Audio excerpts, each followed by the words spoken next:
امبارح الحمد لله إننا قدرنا نكسب، لكن المدرب سيء جدًا، المدرب سيء جدًا، ما فيش أي تكتيك وما فيش أي خطة وما فيش أي حاجة، هي حاجة واحدة بس بيلعب عليها على المَوَلة في أي جولة، أي ماتش بنلعب بنفس التكتيك بنفس الطريقة قصاد كل الفرق، من غير ما نذاكر الفرق اللي قصادنا ولا نعمل أي حاجة.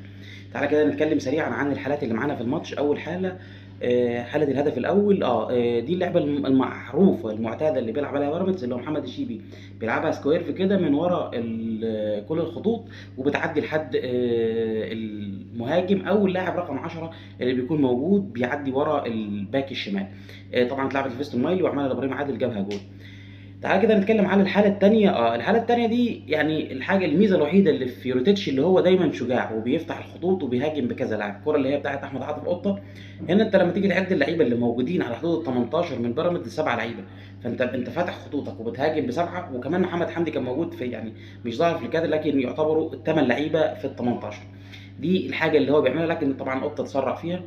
تعالَ بقى نتكلم على الكاتاستروف اللي حصل في الهدف اللي جابه طلائع الجيش، كارثة بكل المقاييس.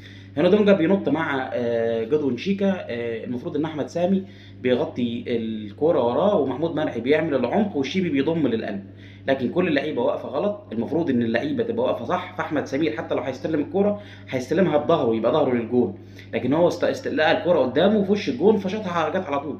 الكارثة بقى إن نفس اللقطة دي جات بعد ما جبنا الجون التاني واتعملت بنفس الطريقة، لكن الحمد لله شريف إكرامي صدّها. نيجي بقى للقطة الجميلة خالص اللي هي آخر كورة في الماتش. طبعًا يوسف أوباما قدر إن هو يعدّي من 1 على 1 ويجيب فاول، والفاول ده اترد وجه out. لمّا اتلعب الout بقى في 9 لعيبة من بيراميدز جوّه ال18، 9. فأنت الفرقة كلّها بتقاتل عشان خاطر تجيب الجون.